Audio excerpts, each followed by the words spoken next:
Amigos televidentes, retornamos con su programa Actualidad Fiscal, Tecnológica y Financiera. Y en esta parte, no de última por menos importante, sino porque entendemos que después de haber tratado los dos temas en los dos primeros bloques, serviría de entendimiento para fines de lo que es el efecto estratégico que queremos explicar. Como explicamos en el bloque anterior, el efecto que se ha provocado en materia financiera, donde las instituciones financieras han solicitado una serie de informaciones, reportes, requerimientos que anteriormente no ocurría. Nosotros queremos comentarle,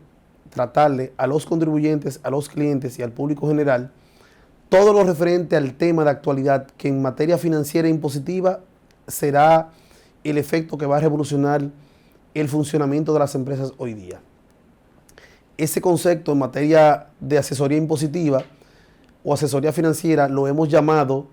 planificación estratégica fiscal y financiera efectiva. ¿En qué consiste el concepto de planificación estratégica fiscal y financiera efectiva? Bueno, lo primero es que se hace un plan de acción para fines de poder planificar el proceso de la información financiera de la empresa de ese año, ese ciclo o lo que le llamamos de ese periodo. Eso implica una reestructuración del plan desde que se originan los procesos de operaciones contables, registros, ciclo contable, hasta la presentación de los estados financieros. Eso provoca de que se reestructure no solamente el efecto fiscal, el efecto impositivo, sino que de la mano se adecúen los sistemas de información contable para que haya una correlación efectiva entre lo que requiere la administración tributaria a través de los deberes formales del contribuyente y requerimientos de los contribuyentes y el resultado financiero que la empresa desea tener de cara, primero, al rendimiento de la inversión o necesidad de los accionistas y segundo, de cara a lo que sería el rendimiento hacia las instituciones financieras, que son las que de una u otra forma otorgan el financiamiento, cualifican a la empresa y miden el nivel de riesgo. Para que se pueda obtener una planificación fiscal y financiera efectiva, es necesario que se haga primero lo que le llamamos en finanzas un checklist o una lista de chequeo de todos los aspectos relevantes, significativos y de importancia que se deben de tomar en cuenta al momento de estructurar el plan financiero. Eso implica un conocimiento integral, gradual, de todo lo referente a la parte de la estructura contable y de la mano el efecto de la estructura fiscal y financiera. Le aconsejamos a los contribuyentes, al cliente, al público general, que todo aquel que desee o vaya a emprender un proyecto empresarial de negocios que desde cero, lo recomendable es que antes de empezar el proyecto procure una asesoría fiscal y financiera efectiva. ¿Por qué? Porque gran parte de los proyectos que inician fracasan en el corto tiempo, producto de que no nacen de una planificación fiscal y financiera adecuada. Eso implica que la gente empiece a realizar operaciones, empiece a realizar transacciones, empiece a hacer operaciones comerciales, pero sin una estructura contable definida y sin una estructura fiscal adecuada para hacerle frente a los compromisos impositivos que tiene el sistema fiscal. Por eso aconsejamos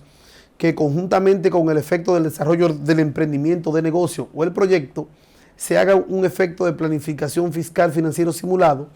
donde el emprendedor o el gestor de negocios vaya conociendo de la mano del asesor externo cuáles serían las implicaciones que tendría la empresa al momento de incursionar en una actividad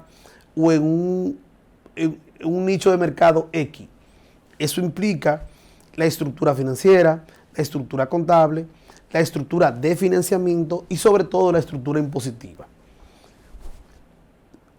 Para esos fines, recomendamos que el acompañamiento con la asesoría fiscal y tributaria, sobre todo, vaya de la mano de un experto impositivo que le permita dilucidar el plan de acción al emprendimiento de negocios y que conjuntamente con el Project Management o el proyecto de negocio que se estructura, poder simular diferentes escenarios sobre el efecto de que se puedan ver no solamente una línea de acción, sino que el asesor fiscal y financiero pueda interpretar en base a la necesidad del contribuyente y del negocio que quiere emprender el tipo de actividad económica que va a realizar y que pueda medirse los riesgos desde diferentes variables, sobre todo que se considere el tipo de tasa cambiaria y el tipo de nivel inflacionario. ¿Qué queremos decir con esto? Que es imprescindible para un proceso de planeación conocer la actividad económica a la cual se va a dedicar la empresa, el entorno al cual se va a dedicar la empresa, el nicho de mercado al cual se va a dedicar, los clientes al cual va dirigido los bienes o servicios que van a comercializar y sobre todo los proveedores o el nicho de proveedores de donde va a obtener el producto a comercializar, la materia prima a procesar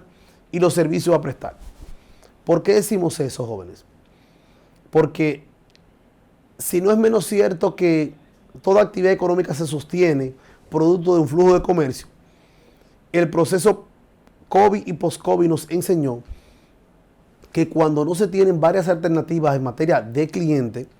o en materia de proveedores, la empresa corre el riesgo de caer en un proceso de inoperatividad. Y no porque no tenga el nicho de mercado, sino porque el bien o el servicio que produce, producto de ese efecto escalonado, se quedó sin abastecimiento y no pudo suministrarlo. ¿Qué procura eso? Bueno, que conjuntamente con ese plan de negocio, ese plan o ese proyecto de negocio, se puedan ver soluciones alternas o mecanismos alternos que le permitan a la empresa poder subsistir en escenario o en diferentes vías alternativas y no dependa o de un solo nicho de mercado o de una sola línea de negocio. ¿Qué se procura con ese efecto? Bueno, diversificar. Mediante el efecto de la diversificación se permite que la empresa tenga un mayor rango de acción y sobre todo tenga mayor alternativa para fines de poder comercializar. Eso implica que de una u otra forma, bajo la misma estructura, las empresas tengan una ramificación de actividad económica, pero sobre todo procurar que las mismas sean sostenibles para fines de realizar y que provoquen un efecto de continuidad de la empresa. Pero ya sea por un proceso de emprendimiento o de desarrollo de negocio, lo que se procura hoy día es que a través de la planificación fiscal y financiera efectiva, la empresa pueda tener un efecto de viabilidad o lo que le llamamos seguridad, que permita eliminar o reducir al mínimo esas contingencias fiscales o esas contingencias financieras que producto de esas variables que produce la economía, sobre todo esos factores externos, no castiguen a la empresa de manera directa y si lo hacen, tratar de que el riesgo sea lo menos posible. Por eso le decíamos en los minutos anteriores que es importante el efecto del diagnóstico o el checklist o la lista de chequeo y mediante el plan de negocio se puede estructurar tanto un presupuesto efectivo como una proyección del bien o el servicio que se va a vender o se va a producir para vender, porque mediante esa base se puede estructurar un buen escenario en base al punto de equilibrio y determinar a partir de dónde la empresa puede ganar o puede perder o a partir de dónde empieza a ganar dinero y sobre todo tener claro cuáles van a ser las necesidades de fondo que esa entidad va a necesitar a los fines de poder acceder a financiamiento, pero un financiamiento que sea fácil de obtener y que sea sano y flexible en el tiempo para fines de poder cumplir con ello. Hoy día las empresas se abocan a un proceso de reordenamiento post el efecto COVID por la sencilla razón de que la economía mundial entró en un proceso de recesión y los países más pequeños como el nuestro son los que de una u otra forma sufren el mayor efecto producto del desabastecimiento. A eso abocamos, a que, por ejemplo, desde el Estado haya una política de relanzamiento donde se puedan verificar productos alternos, sustitutos, y que a través de eso se pueda tener una economía de escala donde el efecto del desabastecimiento no golpee tanto a los consumidores locales y podamos ser autosostenibles en el tiempo a través de los bienes o los servicios que se consumen. Por último, en este bloque, queríamos tratar la parte de lo que es el análisis financiero en base a esa cualificación de riesgo que hemos venido conversando, porque después que se estructura el plan de negocio, después que se hace el presupuesto, después de que se presenta el proyecto de negocio, se elabora un análisis previo para determinar si es factible o no emprender el proyecto. Pero aparte de eso, si va a ser rentable en el tiempo y sustentable en el tiempo en base al tipo de actividad que se hace. Para esos fines, la empresa debe de contar con la mayor cantidad de información posible y sobre esa base estructurar un presupuesto sobre la información más fehaciente para que de esa forma los datos que se obtengan puedan servir de base para tomar decisiones gerenciales efectivas. Sobre la estructuración de ese presupuesto se elabora un estado financiero proyectado y esa proyección de estado financiero le permite a la empresa tener una idea de cómo va a ser el efecto del devenir de futuro en base a lo que proyectó versus lo que fue ejecutando. Anteriormente se nos decía que los presupuestos tenían que ser flexibles, no menos cierto, deben de ser flexibles, pero ya el proceso de elaboración de un presupuesto varió con el efecto post-COVID. Ya el efecto no es una planificación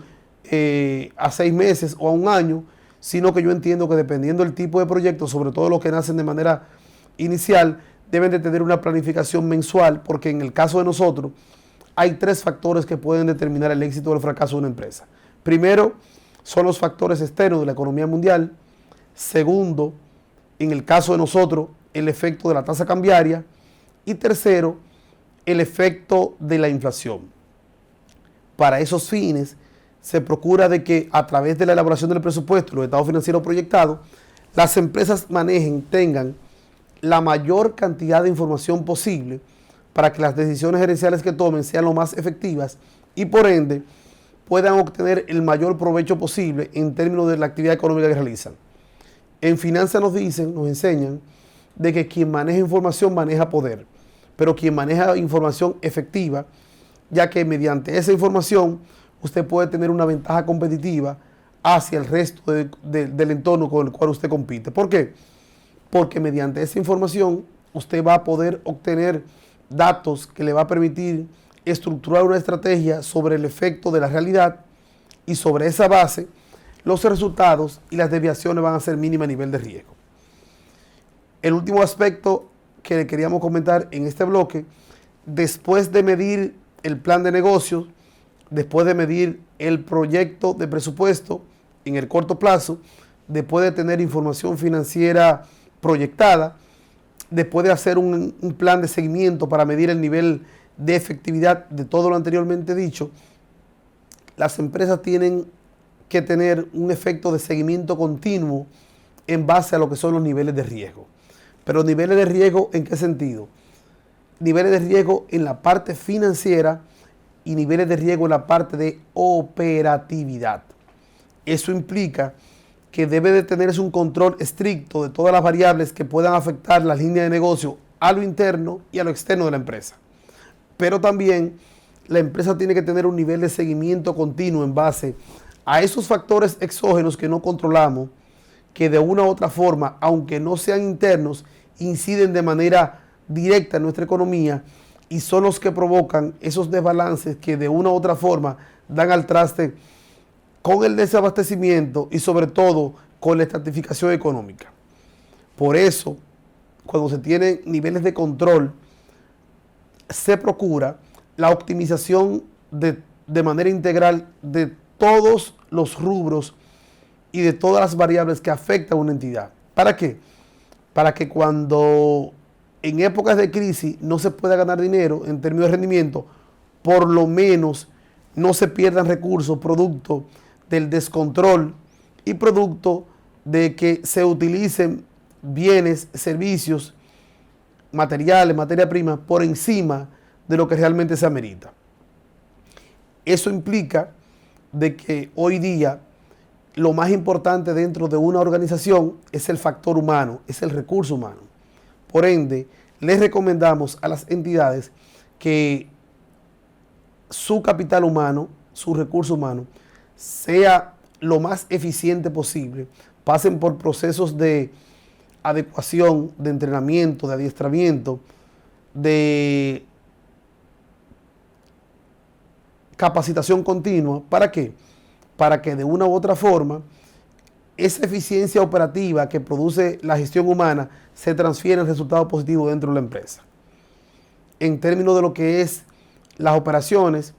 les recomendamos siempre a la entidad una estructura orgánica lo mejor definida a través de unidades departamentales bien estructuradas, mediante mecanismos de funcionamiento y funciones departamentales claramente definidas, y sobre todo donde haya un proceso de sinergia de equipo que permita que la institución funcione bajo los lineamientos que establece la gerencia y los requerimientos que establece el entorno al cual se dedica la actividad económica. Por ende, es importantísimo la optimización dentro de la estructura orgánica. ¿Por qué? Porque eso va a permitir que no haya una fuga de recursos, no haya una malversación de los recursos y haya una optimización de las operaciones para fines de poder tener resultados positivos. De ahí la importancia de que cuando se planifica fiscal y financieramente una entidad, eso da al traste que mediante ese control preventivo, detectivo, de seguimiento, se procura que la entidad logre un nivel de optimización a nivel integral en todas las áreas operativas, funcionales que la empresa posee. Es importante también que los recursos que la empresa maneje sea en base a una optimización de flujo de caja, porque sobre la medición del presupuesto que dijimos anteriormente, el flujo de caja, las empresas van a obtener resultados positivos sobre la base de que los recursos no se van a utilizar ni muchos ni pocos, sino en base a la realidad de la entidad. Otro aspecto elemental es el proceso de fiscalización o auditoría externa. Es importante que aunque las empresas tengan contabilidad interna, tengan auditoría interna, deben de tener un proceso de revisión externo, ya sea para fines fiscales o para fines financieros, porque mediante ese mecanismo se permite que la empresa tenga un mayor nivel de verificación, tenga un mayor nivel de control y sobre todo tenga una cualificación externa que le permita medir el efecto de efectividad con que la empresa produce sus operaciones. En los siguientes programas vamos a tratar más a fondo el tema de lo que es la revisión externa, porque después de todo lo tratado, el proceso de auditoría es quien termina validando o invalidando todo lo que hemos dicho en base a lo que es el desarrollo de la gestión dentro de una entidad.